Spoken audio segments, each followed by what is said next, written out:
Vous étiez arpenteur, c'est ça? En quelque sorte. Je viens faire des relevés pour la construction d'un nouveau réservoir à l'ouest d'Arkham. Un nouveau réservoir? Vous voulez dire que vous allez noyer les vallées? C'est ce qui va arriver. Tant mieux. Surtout si vous recouvrez la lande foudroyée. Je ne sais pas si ce terrain est inclus. Il vaudrait mieux qu'il le soit, car le lieu est maudit. Encore une de vos légendes d'Arkham. Ce n'est pas une légende, jeune homme. C'est une histoire vraie, que peu de monde ose encore raconter. Si vous ne me croyez pas, demandez au vieil Amy Pierce. Il a bien connu les jours étranges. Et pour cause, ça s'est passé pas loin de sa ferme. Bien sûr, Amy n'a plus toute sa tête depuis bien des années, mais c'est le seul qui soit resté là. Le seul qui ose parler des jours étranges. Les jours étranges. La lande foudroyée. C'est un peu mélodramatique, non? Les gens de Boston, vous croyez tout savoir, alors que vous ne savez rien. Quand vous verrez la lande foudroyée, vous comprendrez pourquoi les voyageurs s'en écartent et préfèrent faire un détour. Pourquoi la route qui passe devant a été abandonnée depuis 30 ans. Moi, je vous dis, pensez bien à la recouvrir d'eau et qu'on n'en parle plus. Vous allez presque réussir à m'inquiéter. Ne riez pas, jeune homme. Et demandez-vous pourquoi les anciens occupants de la région s'en sont allés. Et pourquoi les étrangers n'aiment pas vivre en ce lieu. Il n'y a plus personne? Non. Des Canadiens français, des Italiens, des Polonais ont essayé de s'y installer, mais ils n'ont pas tardé à partir. Qu'est-ce qui les a chassés? Rien qu'ils aient pu voir, entendre ou toucher. C'est ce qu'ils ont pu imaginer. Le pays est funeste à l'imagination. Et il n'apporte jamais de rêves reposants. Je suis alors parti d'Arkham pour me diriger vers ces collines pleines de légendes, séparées par des vallées plantées de bois profonds dans lesquelles on se promène rarement. J'ai découvert des gorges, étroites et sombres, où les arbres s'inclinaient étrangement, où filtraient de minces ruisselets qui ne connaissaient pas la lumière du soleil. J'ai trouvé les traces d'une ancienne route parmi les herbes folles. Un trop grand silence régnait. Dans les espaces découverts, le long de cette ancienne route, se dressaient de petites fermes en ruine à flanc de collines. Le décor baignait dans une brume d'inquiétude accablante. On y décernait une note d'irréalité grotesque, comme si un élément essentiel de perspective ou de clair-obscur avait été faussé. Ce coin de Nouvelle-Angleterre ressemblait trop à une gravure sur bois illustrant un conte fantastique. Cependant, la lande foudroyée l'emportait en horreur sur tout le reste. Je l'ai reconnu au premier coup d'œil, au fond d'une large vallée, car nul autre nom n'aurait mieux convenu à cette localité, et nulle autre localité n'aurait mieux porté ce nom. Tout en la contemplant, je me suis dit qu'elle avait dû être ravagée par un incendie. J'éprouvais une étrange répugnance à m'en approcher. Je n'y discernais pas la moindre trace de végétation. Partout régnait une fine poussière grisâtre que nul vent ne semblait jamais soulever. Les arbres rabougris du voisinage dépérissaient. Plusieurs troncs morts, debout ou couchés, bordaient son périmètre. J'aperçus à ma droite les pierres et les briques écroulées d'une cheminée et d'une cave, ainsi que la noire ouverture béante d'un puits abandonné, dont les vapeurs stagnantes prenaient d'étranges teintes au soleil. Je ne m'étonnais plus des propos apeurés que murmuraient les habitants d'Arkham. En revenant sur mes pas pour reprendre la route principale qui mène à Arkham, je découvris enfin ce que je cherchais. La vieille demeure d'Amy Pierce, celui qui devait en savoir davantage sur cette région. Il y a quelqu'un?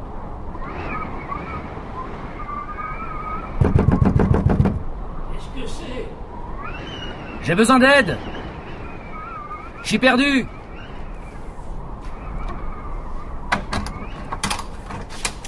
Devant moi, un vieil homme tenant les yeux constamment baissés. Vous êtes Amy Pierce? Ses vêtements en désordre et sa barbe blanche lui donnaient un aspect lugubre. Pourquoi? On m'a dit que vous pourriez m'aider. J'arpente la région pour faire des relevés topographiques. Vous savez qu'on va construire un nouveau réservoir par ici? C'est ce qu'on m'a dit. Ne vous en faites pas. Votre maison sera épargnée. Seul le fond des vallées sera touché. Je sais tout ça, monsieur. Vous voulez quoi, au juste?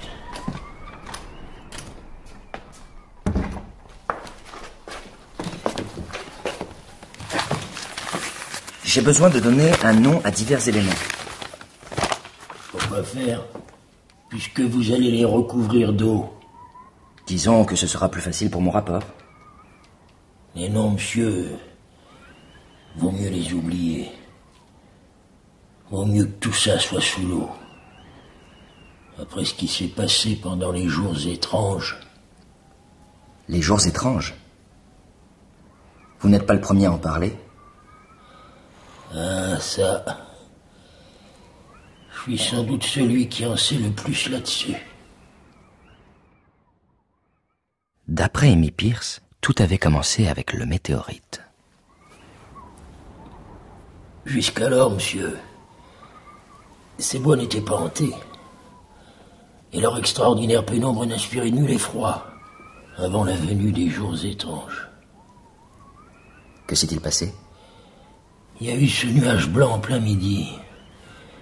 Cette série d'explosions dans l'air. Cette colonne de fumée issue de la vallée au cœur des bois. Au coucher du soleil, toute la ville d'Arkham savait qu'un gros rocher était tombé du ciel pour s'enfoncer à côté du puits dans la cour de la ferme de Nahum Gardner. C'est la maison en ruine qui se trouve sur l'emplacement de la lande foudroyée? Eh oui, monsieur. À cette époque, c'était une coquette demeure, aux murs blanchis à la chaux, entourés de vergers et de jardins fertiles. Nahum s'est rendu à Arkham pour annoncer la nouvelle. Il m'en avait fait part en passant devant chez moi. J'avais 40 ans à cette époque.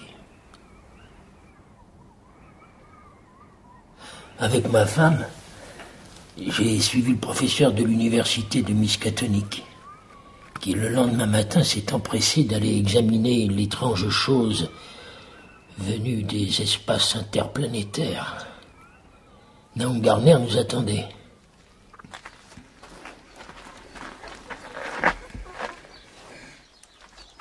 Je ne comprends pas, vous avez dit que la pierre était grosse. C'est qu'elle a rapetissé depuis hier. Regardez le monticule brunâtre au-dessus de la terre éventrée.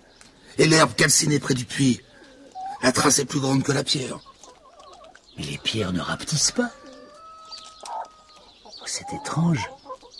Elle est encore chaude. Elle a émis une faible clarté au cours de la nuit.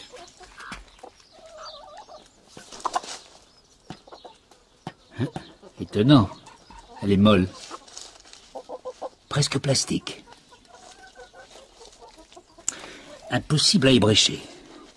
Je vais devoir la creuser pour en retirer un fragment. Vous n'auriez pas un seau ou quelque chose comme ça? Bien sûr. Alors le professeur a emporté le fragment à l'université afin de le soumettre à divers tests. Il l'a placé dans un seau emprunté à la cuisine de Nahum. Car même ce petit fragment, il refusait de se refroidir. Et le lendemain, le professeur est revenu. Il était très agité en passant devant chez moi. Alors, cette pierre, elle a donné quelque chose? C'est le cas, en effet. J'ai fait de nombreux tests. Elle a résisté à toutes les épreuves. Aucune température, y compris celle du chalumeau oxydrique, n'a pu la volatiliser. Martelée sur une enclume, elle s'est révélée fort malléable et elle répandait une lueur très nette dans les ténèbres. Elle a refroidi? Elle est restée chaude longtemps avant de refroidir lentement.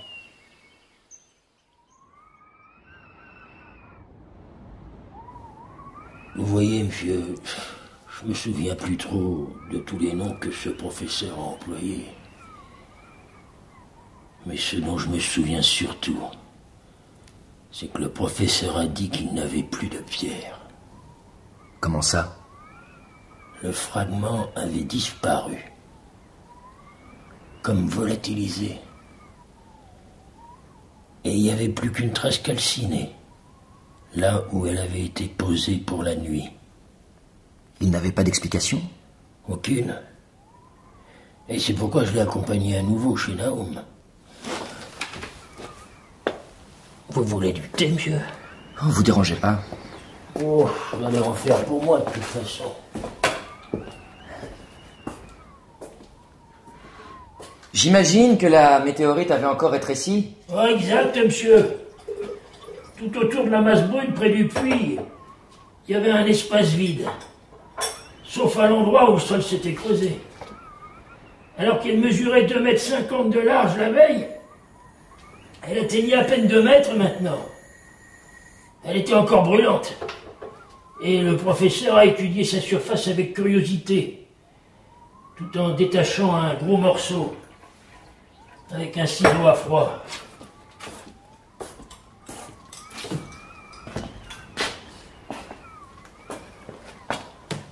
Voilà votre thé, monsieur. Merci.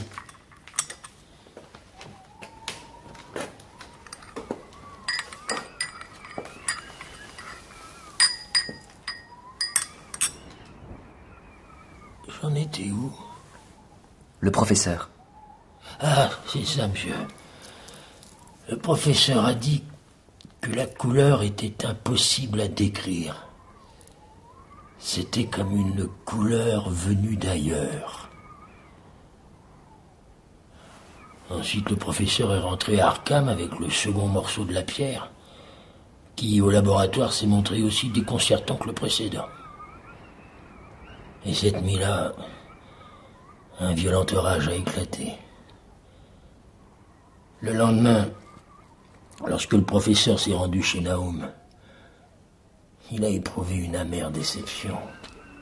Qu'avez-vous fait de la pierre? Rien du tout. Mais elle doit avoir quelque chose de particulier avec l'électricité. Comment cela? Elle a attiré la foudre. 6 fois en 1 heure, j'ai vu les éclairs frapper la cour de devant. Quand l'orage a pris fin, il n'y avait plus rien auprès du vieux puits, que le trou à demi comblé par les éboulis. J'ai creusé l'emplacement, j'ai rien trouvé. Le professeur, lui aussi, a constaté la disparition totale du météorite. Et il est retourné dans son laboratoire pour poursuivre ses expériences sur le second morceau. Je crois qu'il l'avait soigneusement enfermé dans un coffret de plomb. Si bien qu'il a duré 1 semaine avant de disparaître, sans laisser la moindre trace. Je suppose qu'il n'a rien trouvé de plus. Ah, vous commencez à comprendre les choses, monsieur. Naturellement, les journaux d'Arkham ont monté en épingle cet incident. Ils ont envoyé des reporters. Nahum est devenu une célébrité locale. Il était comment? Nahum? À ce moment, c'était un homme maigre et jovial, âgé de 50 ans, qui vivait avec sa femme et ses 3 fils, du produit de ses terres. On se voyait fréquemment. Nos femmes échangeaient des visites. Et jusqu'à ce moment, je n'avais rien eu à lui reprocher. Ni après, d'ailleurs.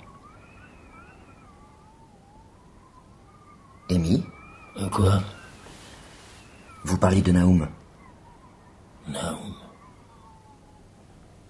Oui. Oui, bien sûr. Juillet et août ont été très chauds. Nahum travaillait dur à faire les foins dans son pré de 4 hectares, au-delà de Chapman's Brook. Et cette tâche le fatiguait beaucoup plus que pendant les années précédentes. Il s'est dit qu'il commençait à sentir les effets de l'âge. Et puis est venue l'époque des fruits et de la moisson. Hé, Nahum! Qu'est-ce que tu fais avec tant de tonneaux? C'est pour mes fruits, les pommes et les poires. Jamais mes vergers n'ont été si prospères. Les fruits sont gros, pleins d'éclat et abondants. Mais il a connu une grande déception lorsqu'ils ont atteint la maturité. Car pas un seul n'était mangeable. Tous avaient une sorte de répugnante amertume. Vous les avez goûtés? Ah, bien sûr. Mais la moindre bouchée engendrait le dégoût. Il en allait de même des melons et des tomates. Et Nahum le cœur plein de tristesse, a compris que toute sa récolte était perdue. Tu vois, Amy, toutes mes récoltes sont fichues. J'y vois qu'une seule cause. Le météorite a empoisonné le sol. Il est resté que 2 jours. C'est suffisant. Heureusement que la majeure partie des autres récoltes se trouve dans les hautes terres, le long de la route. Vous pensiez également que la météorite était responsable? Non, monsieur. Mais il fallait bien qu'il trouve une raison. Et l'hiver a été précoce et très froid cette année-là. J'ai vu Nahum moins souvent, tout en constatant qu'il avait l'air soucieux. Sa femme et ses enfants, eux aussi, paraissaient d'humeur taciturne. La famille Gardner n'assistait plus régulièrement aux offices, ni aux diverses réjouissances du village. Pour quelle raison? J'en avais aucune idée. Plusieurs fois, lui, sa femme ou ses enfants ont avoué qu'ils ne se sentaient pas en très bonne santé et qu'ils éprouvaient un malaise indéfinissable. Tu sais, Amy, j'ai l'impression qu'il se passe des choses bizarres autour de la ferme. Qu'est-ce que t'entends par des choses bizarres? J'ai vu des empreintes dans la neige. Des empreintes d'écureuils, de lapins blancs ou de renards, qui avaient quelque chose d'anormal dans leur dimension et leur disposition. Oh, tout d'abord, j'ai pas fait attention à ses propos. Puis un soir que je passais en traîneau devant la maison de Nahum, en revenant de Clark's Corner, j'ai vu un lapin traverser la route au clair de lune. Les bonds de l'animal étaient si longs que même mon cheval s'est énervé.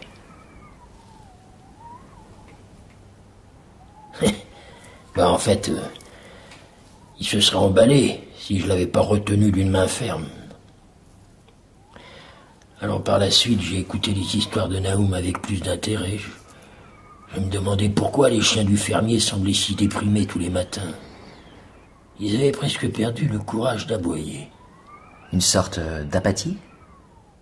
Un peu comme Nahum et sa famille? En quelque sorte.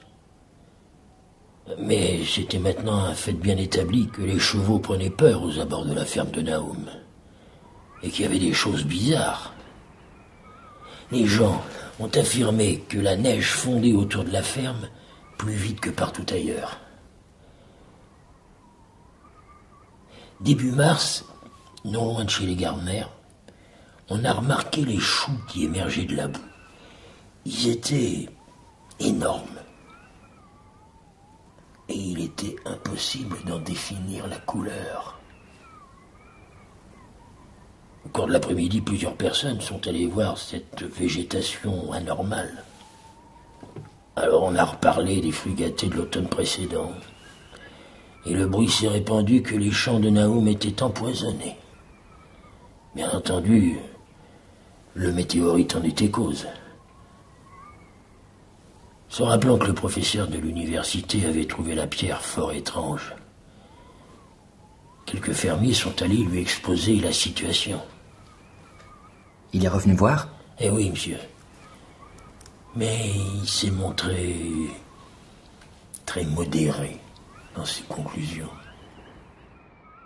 Il est vrai que les plantes incriminées sont fort bizarres. Peut-être un élément minéral du météorite a-t-il pénétré dans le sol? Les pluies ne tarderont pas à l'entraîner. Et les empreintes de pas? Et les chevaux effrayés? De la superstition que les paysans de la région ont colportée. Il ne croyait en rien? Non, monsieur. En conséquence, pendant toute la durée des jours étranges, ce professeur dédaigneux s'est tenu à l'écart de nous autres, les ignorants. Et pourtant, les étrangetés ont continué. Les arbres ont bourgeonné prématurément autour de la ferme des Gardner. La nuit, ils oscillaient d'une façon inquiétante au souffle du vent. Tadeusz, le second fils de Naoum, âgé de 15 ans, a juré plusieurs fois qu'ils oscillaient également quand aucune brise ne soufflait. Mais on refusait de le croire. Et bientôt on a commencé à murmurer que les Gardner étaient un peu détraqués. En avril, on a commencé à ne plus emprunter la route qui passait devant la ferme et qui devait être complètement abandonnée par la suite. Et moi, j'y allais encore. C'était la végétation qui épouvantait.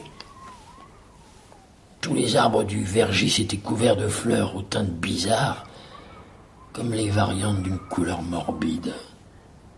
Du rouge? Du gris? Du vert? Hélas, monsieur, aucune idée. Aujourd'hui encore, je suis incapable de dire vers quoi elles s'apparentaient parmi les couleurs connues. Elles nous étaient pourtant familières à Naoum et à moi, car elles nous rappelaient le météorite. Naoum a labouré et ensemencé le pré de 4 hectares, ainsi que les champs à flanc de colline. Mais il n'a plus touché au terrain autour de la maison. Et il savait que ce serait inutile. Lorsque ses voisins ont commencé à éviter sa maison, il en a été naturellement très affecté. Mais sa femme l'a bien été davantage. Ses fils les témoignent, car ils allaient tous les jours à l'école. Cependant, les commérages leur inspiraient une certaine frayeur. Tadeusz, une nature particulièrement sensible, en souffrait plus que ses frères. Il n'y avait plus que vous comme témoin. C'est ça, monsieur. Il n'y avait plus que moi.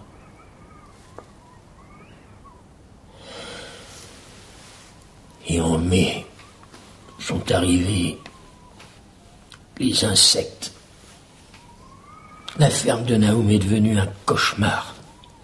Plein de créatures rampantes et bourdonnantes. La plupart d'entre elles avaient un aspect et des mouvements légèrement anormaux. Leurs mœurs nocturnes contredisaient tout ce que l'on savait à leur sujet. Les Gardner ont pris l'habitude de veiller, guettant je ne sais quoi pendant des nuits entières. Et à cette époque, ils ont tous reconnu que Tadeusz avait dit vrai au sujet des arbres. Madame Gardner a été la première, après son fils, à observer le phénomène par sa fenêtre, tandis qu'elle contemplait les rameaux d'un érable qui se détachaient sur le ciel. Ils bougeaient, à n'en pas douter, alors qu'il n'y avait pas un souffle de vent. Donc, tout ce qui poussait ou vivait près de la ferme présentait un élément bizarre. C'est bien ça, monsieur. À cette époque, j'ignorais encore ce qui se passait vraiment avec la végétation. Mais c'était loin d'être fini. Jusqu'alors, les prés semblaient intacts. Les vaches paissaient librement à proximité de la maison. Vers la fin du mois de mai, le lait a commencé à se gâter. Alors Naoum a envoyé ses vaches sur les hautes terres, mais tout est rentré dans l'ordre. Et peu après, un changement très net s'est manifesté dans l'herbe et dans les feuilles. La verdure devenait grise et singulièrement cassante autour de la ferme. Et quand l'école a fermé ses portes, les Gardner se sont trouvés pratiquement retranchés du monde. Ils ont dû parfois me confier le soin de faire leurs courses à la ville. Vous étiez inquiet? Ah, ça pour sûr. La famille entière semblait victime d'une étrange dégénérescence physique et mentale. Aussi personne n'a été surpris d'apprendre que Madame Gardner était devenue folle. Folle? Vraiment folle? Oui, monsieur.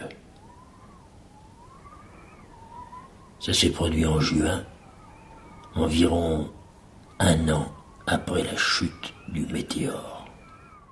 Comment va ta femme, Naoum? C'est pas mieux qu'avant. Elle se met à crier qu'elle voit dans l'air des choses impossibles à décrire. Dans son délire, elle n'emploie que des mots inquiétants. Pour elle, des choses bougent, volent, se transforment.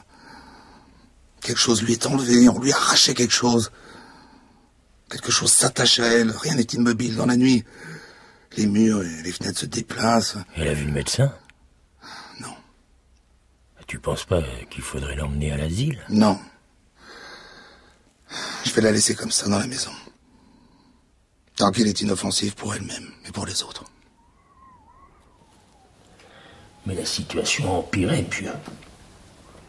Lorsque les enfants ont pris peur, lorsque Tadeusz a failli s'évanouir à la vue des grimaces menaçantes de sa mère, Naoum a décidé de l'enfermer dans la mansarde à l'étage. En juillet, elle a cessé de parler. Et elle se traînait à 4 pattes.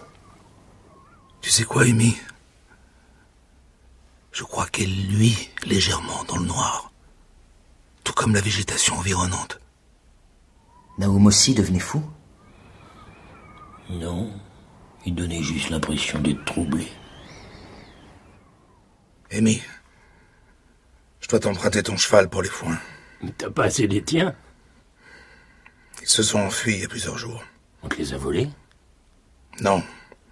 Enfuis, je te dis. Au milieu de la nuit, ils se sont réveillés. Et ils se sont mis à hennir et à ruer. Il n'y avait rien pour les calmer. Quand j'ai ouvert la porte, ils sont sauvés. On les a retrouvés? Oui, au bout d'1 semaine. Mais on s'est aperçu qu'ils étaient devenus indomptables. On a dû les abattre. Alors je lui ai passé mon cheval. Et tout ce que je sais, c'est qu'il refusait d'approcher de la grange. Il faisait des écarts, il hennissait, il restait sur place. Ils ont dû le laisser dans la cour et décharger à la fourche. Pendant tout ce temps, la végétation devenait de plus en plus grise et cassante. Même les fleurs aux teintes si bizarres tournaient au gris, ainsi que les fruits ratatinés et insipides. Tous gris et affreusement déformés. Et c'est aussi à ce moment que les insectes monstrueux sont morts, y compris les abeilles qui avaient quitté leur ruche pour gagner les bois. Les autorités n'ont pas été prévenues? Naoum n'en parlait à personne, il ne voulait pas que je le fasse. Il attendait que ça se passe. Mais rien n'est passé? Non, monsieur. Rien n'est passé. Au contraire.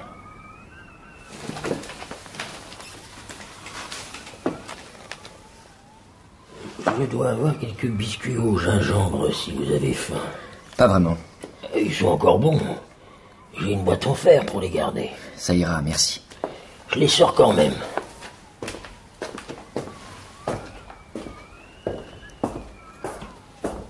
Et en septembre, la végétation s'est émiettée rapidement en poudre grisâtre. Naoum a craint alors que ces arbres meurent avant que le sol ne soit débarrassé du poison. Y a quelqu'un? Par là. Je suis passé dans le coin. T'es bien le seul. Je voulais donner de l'eau à mon cheval, mais j'ai vu ton puits, l'eau n'est plus bonne. Elle a un mauvais goût. On a pris l'habitude. Tu devrais quand même en creuser un autre, un peu plus loin, en attendant que le sol soit purifié. Ouais, on va y penser. Bien sûr, Naoum n'a tenu aucun compte de ce conseil. Il était devenu indifférent aux choses étranges et déplaisantes. Lui et ses fils continuaient à boire l'eau souillée, avec la même apathie machinale qu'ils apportaient à manger leurs maigres repas mal préparés, ou à faire leurs travaux ingrats et monotones. Comme s'ils s'étaient résignés? Oui. comme s'ils avançaient déjà vers une mort certaine et déjà familière. Sa femme était maintenant sujette à des accès de hurlements si horribles que lui et ses fils subissaient une tension nerveuse constante. À présent, ils évitaient tout le monde. Et lorsque l'école a rouvert ses portes, les enfants sont restés à la maison. Thaddeus a été frappé de folie en septembre. Mon Dieu. Comme vous dites, monsieur. Après être allé au puits pour y remplir un seau, il en est revenu les mains vides, criant, gesticulant, secoué parfois par un rire dément, parlant à voix basse des couleurs qui bougeaient dans l'eau. Deux fous, dans la même famille. Mais Nahum s'est montré très courageux. Il a laissé le gamin en liberté pendant une semaine, jusqu'à ce qu'il commence à trébucher et à se blesser en se cognant. Alors il l'a enfermé dans une autre pièce de la mansarde en face de la chambre de sa mère. Les hurlements qu'ils échangeaient à travers leurs portes terrifiaient particulièrement le petit Merwin. Il s'imaginait qu'ils conversaient dans un langage effroyable qui n'était pas de ce monde. Et presque en même temps, les animaux de la ferme ont péri les uns après les autres. Poules et coqs sont devenus grisâtres et sont morts rapidement. Leur chair desséchée était infecte. Les porcs ont grossi démesurément, puis ont commencé soudain à subir des transformations répugnantes avant de mourir.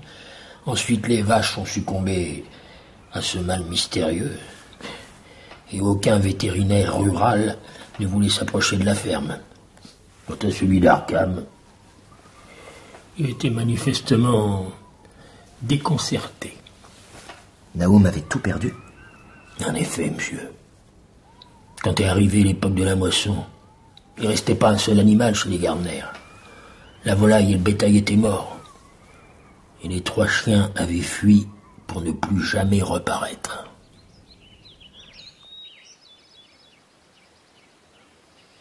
Nahum, qu'est-ce que tu fais par ici, loin de ta ferme?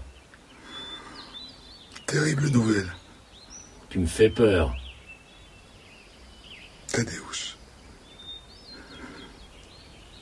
Il est mort. Seigneur. Mort de quoi? Je l'ignore.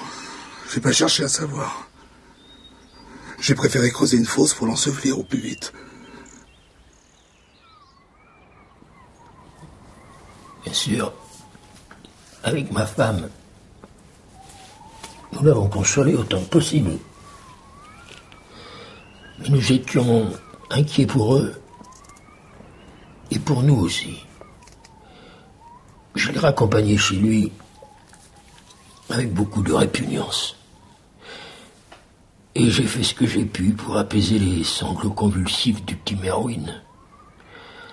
Zenas, lui, n'avait pas besoin d'être calmé. Depuis quelques jours, il passait son temps à regarder le vide et à exécuter machinalement les ordres de son père. Parfois, au cri strident de Merwin, répondaient les cris étouffés de la folle enfermée dans la mansarde. À la tombée de la nuit, je me suis arrangé pour prendre congé. En dépit de ma vive amitié pour lui, rien n'aurait pu me faire rester en ce lieu où la végétation commençait à émettre une lueur phosphorescente, où les arbres semblaient osciller en l'absence de la moindre brise. Et 3 jours plus tard, Nahum faisait irruption dans ma cuisine. Cette fois, c'est Merwin. Il a disparu. Tu veux dire qu'il est mort? Je l'ai cherché partout, il n'est plus à la ferme. Il est allé au puits tard dans la nuit portant un seau et une lanterne. Et il n'est pas revenu. Il s'est enfui peut-être. Peut-être. Depuis quelque temps, il a perdu tout contrôle de ses nerfs et de ses actes. Rien ne fait crier. J'ai entendu un hurlement frénétique dans la cour. Mais mon gamin avait disparu avant même que j'ouvre la porte. Au lever du soleil, après avoir fouillé vainement les champs des bois, j'ai découvert près du puits des objets fort curieux. Une masse de fer informe, à demi fondue, représentait certainement la lanterne. À côté, une poignée et des cercles de fer tordus, qui devaient être les débris du seau. Je sais pas quoi penser. Faut peut-être prévenir. Inutile. Les fermiers du voisinage viendront pas m'aider. Quant aux gens d'Arkham, ils vont se moquer de moi. T'as des morts. Mais Owen n'est plus là. Quelque chose rampe autour de la ferme. Quelque chose qu'on ne peut pas voir ni entendre. Bientôt je vais disparaître, moi aussi. Ne dis pas ça. Amy, il faut que tu veilles sur ma femme et sur Zenas. Si jamais ils me survivent. Ça doit être un châtiment du ciel. Mais j'arrive pas à comprendre pourquoi. Car j'ai toujours suivi les voies du Seigneur. Pendant plus de 2 semaines, je n'ai plus revu Naoum. Inquiet à l'idée de ce qui avait pu se passer, j'ai surmonté ma répugnance et je me suis rendu chez les Gardner. Nulle fumée ne montait de la grande cheminée. Mais pendant un instant, j'ai redouté le pire. La ferme avait un aspect effrayant. Des feuilles et des herbes grisâtres couvraient le sol. Les grands arbres nus griffaient le ciel gris de novembre avec une méchanceté qui se manifestait dans une modification subite de l'inclinaison de leurs branches. Naoum vivait encore? Ah oui, monsieur. Et dans un sale état.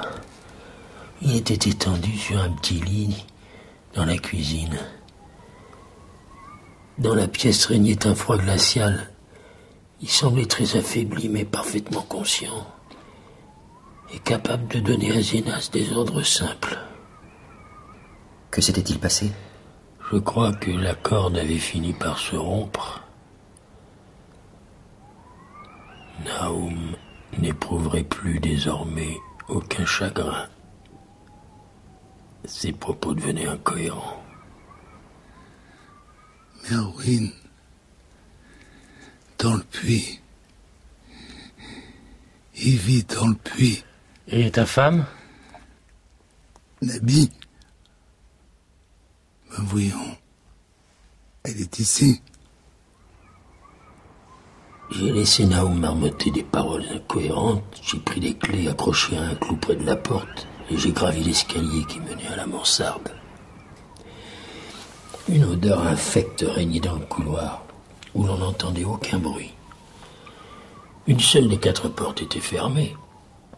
Je l'ai ouverte. Il faisait très sombre dans la pièce, car la fenêtre était petite et à demi obturée par des barreaux de bois, de sorte qu'on ne distinguait rien sur le plancher. Et une puanteur intolérable emplissait la chambre. Alors,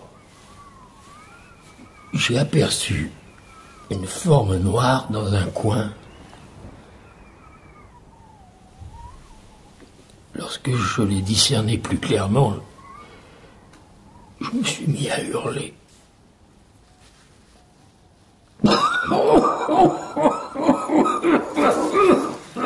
Vous allez bien? Amy? Oui. J'étais paralysé par l'horrifiant spectacle que je contemplais. La chose monstrueuse qui se trouvait devant moi. Madame Gardner avait certainement subi le sort épouvantable du bétail. Mais le plus affreux, c'est que cette abomination bougeait tout en continuant à s'effriter sur le plancher.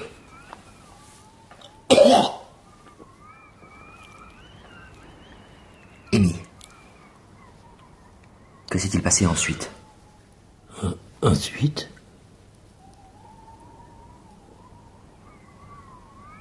Ensuite, j'ai franchi la porte et j'ai enfermé le secret maudit. Il me fallait à présent m'occuper de Naoum, le conduire en un lieu où l'on pourrait le soigner.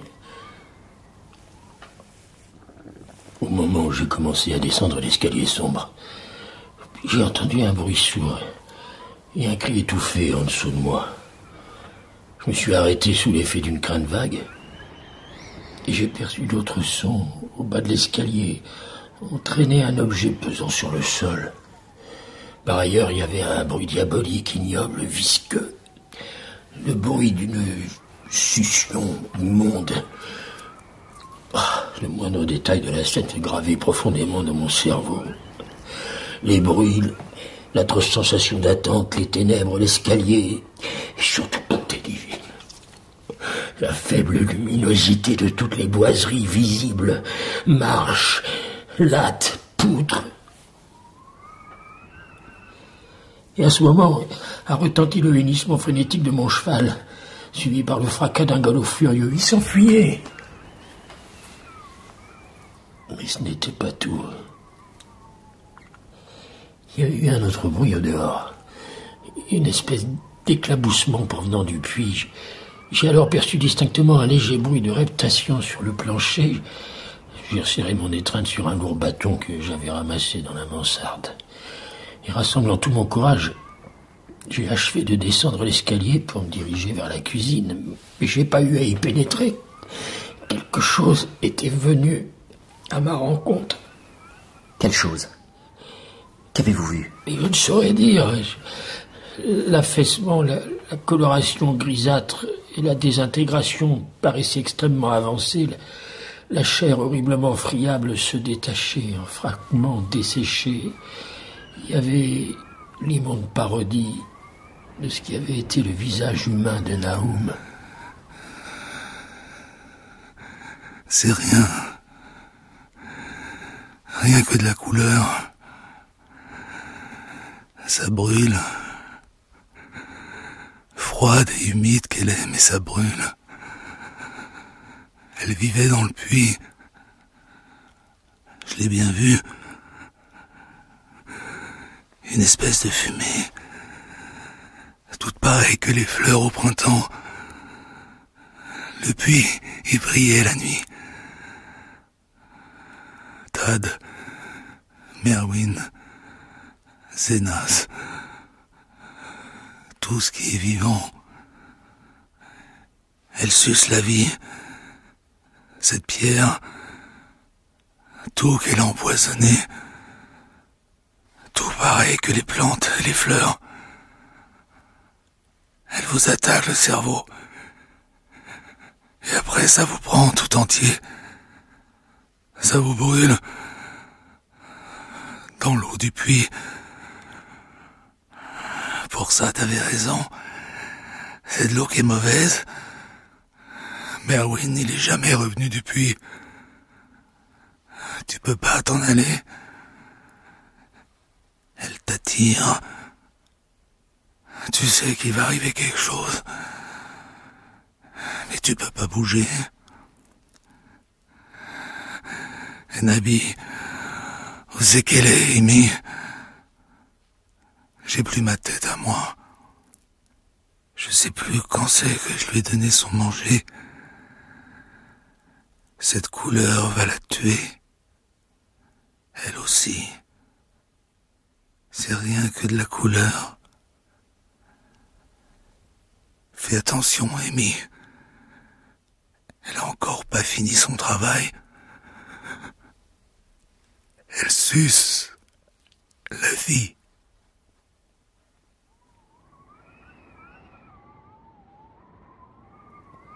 C'était fini.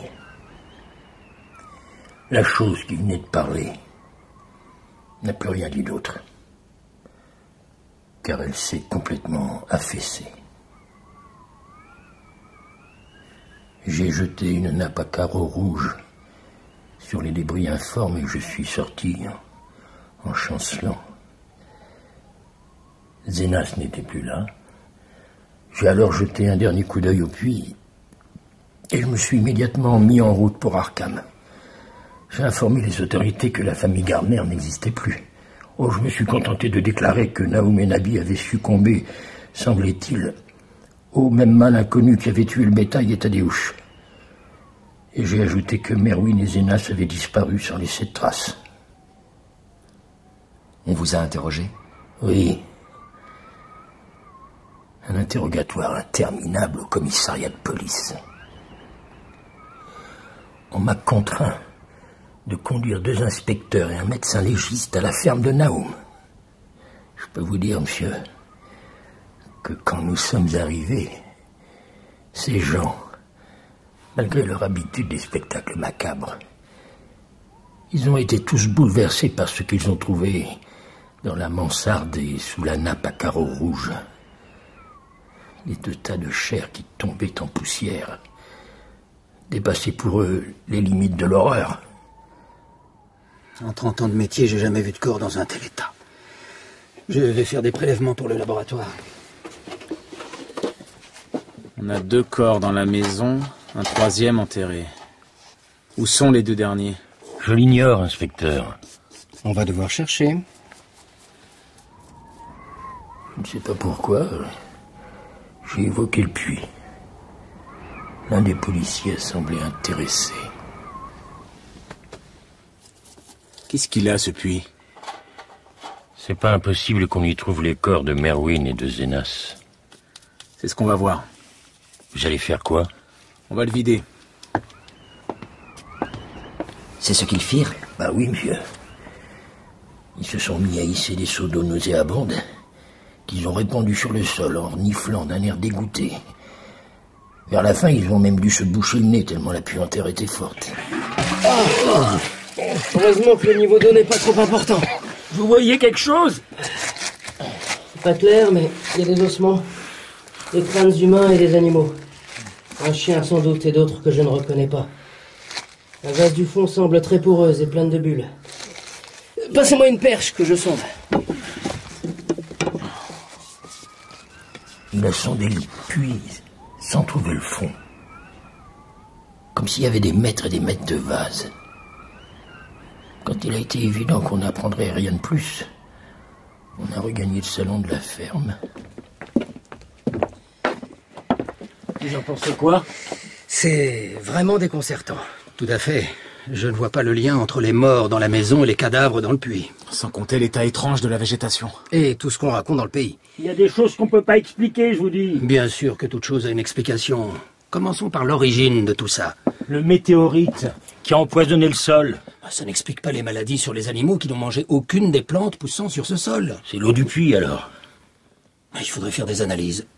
Comment vous expliquez les 2 garçons qui se sont jetés dans ce puits? Et pourquoi trouve-t-on partout cette couleur et cette désintégration? Regardez. Quoi? La lueur. Il y a une lueur qui sort du puits. Vous avez raison.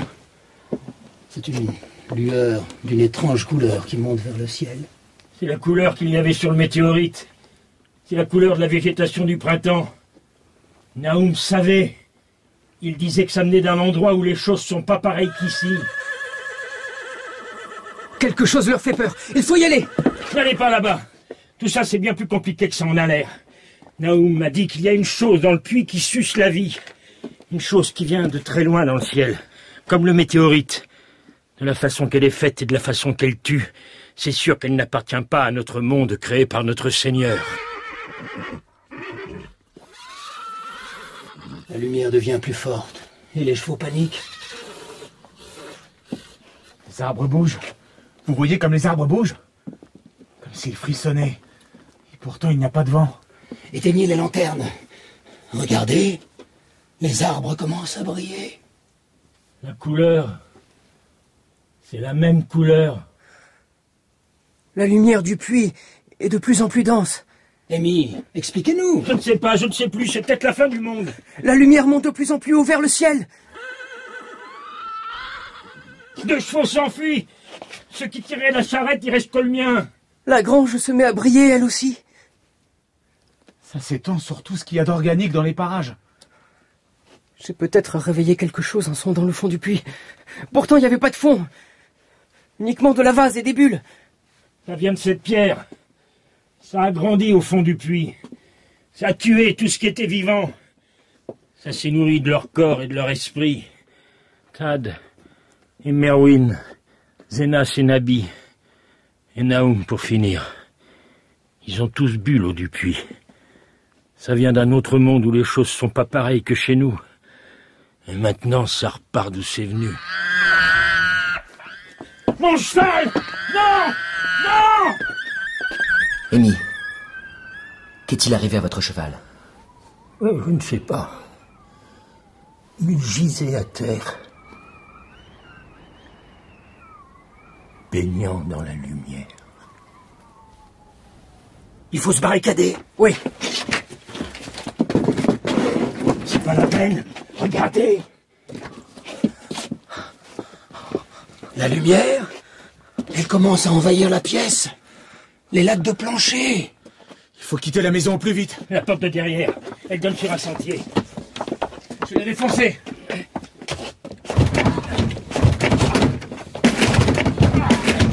Vite! Courez! Fuyez! Alors on s'est mis à courir comme dans un rêve, sans oser regarder. Quand on s'est enfin retourné vers la vallée, on a vu un spectacle terrifiant. La ferme tout entière baignée dans cette hideuse couleur indéfinissable, amorphe.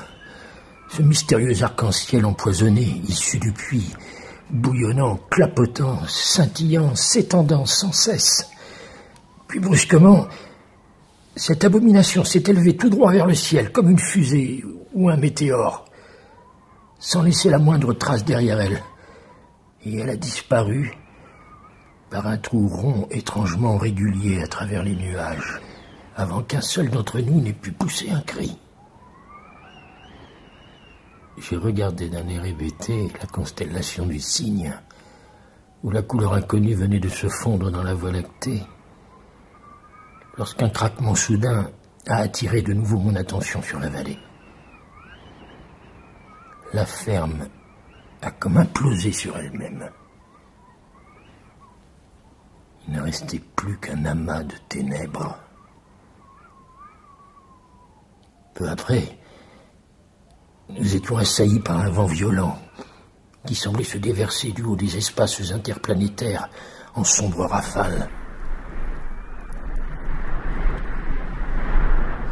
Faut pas rester là. Il n'y a plus rien à faire. Plus rien à voir. Trop épouvanté pour hasarder la moindre théorie, on s'est dirigé vers Arkham, en suivant la route du Nord. Je vous en prie, accompagnez-moi jusqu'à ma ferme. Je suis incapable de rentrer seul. Ils ont accepté de m'accompagner. Alors, en arrivant au sommet de la colline, je me suis retourné pour jeter un dernier coup d'œil sur l'emplacement de la ferme de Naoum. Vous avez vu quelque chose? Oui, monsieur. J'ai vu quelque chose monter faiblement, puis retomber aussitôt à l'endroit du puits. C'était une couleur. Rien de plus.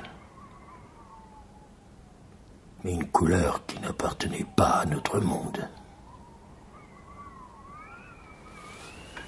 Et les inspecteurs et le légiste sont revenus le lendemain matin examiner les ruines de la ferme. Mais ce n'étaient pas des ruines à proprement parler.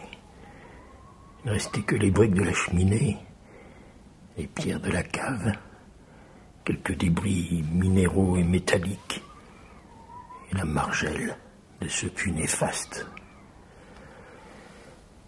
À l'exception de mon cheval mort qu'ils ont enseveli, il n'y avait plus qu'un désert de poussière grise, où plus rien n'a jamais poussé. 30 ans. 30 ans se sont écoulés depuis le cataclysme. Mais je ne suis jamais revenu à cet endroit maudit. Et je peux vous dire, monsieur, que je me réjouis de le voir disparaître sous les eaux du nouveau réservoir. Les rares personnes qui ont osé le contempler malgré les histoires terrifiantes des campagnards l'ont appelé la lande foudroyée. C'est pas la peine de noter ça sur votre plan. J'ai laissé Amy Pierce seule avec ses souvenirs et sa raison défaillante. J'avais compris pourquoi les gens d'Arkham répugnaient à parler de cette histoire et de ce lieu. Le lendemain, je suis rentré à Boston pour donner ma démission.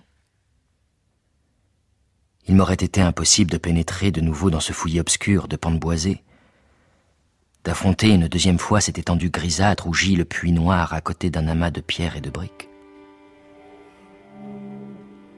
À présent, le barrage ne tardera plus à être construit. Les bois sombres seront abattus, et la lande foudroyée sommeillera sous les eaux profondes. Les secrets des jours étranges seront ensevelis à jamais. Mais rien ne saura m'amener à boire l'eau du nouveau réservoir d'Arkham. Ne me demandez pas mon opinion, je vous répondrai que je ne sais rien.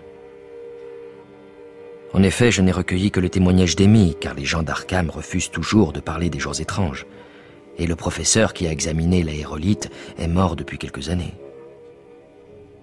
Je crois pouvoir affirmer que la pierre tombée du ciel contenait quelque chose qui s'est nourri de tous les organismes vivants de la lande foudroyée avant de regagner les espaces interplanétaires.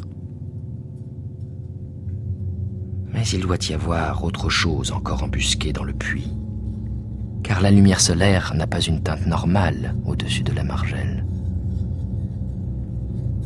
Une chose infernale doit être enfermée d'une façon ou d'une autre, sans quoi elle se propagerait rapidement. Dieu seul sait de quoi il s'agit. Je n'ai jamais douté de la sincérité d'Amy. Il sait tellement de choses sur cette couleur dont l'influence est insidieuse. Je me demande souvent pourquoi il n'a jamais réussi à partir de chez lui. Et pourquoi il se souvenait aussi bien de certaines paroles de Nahum.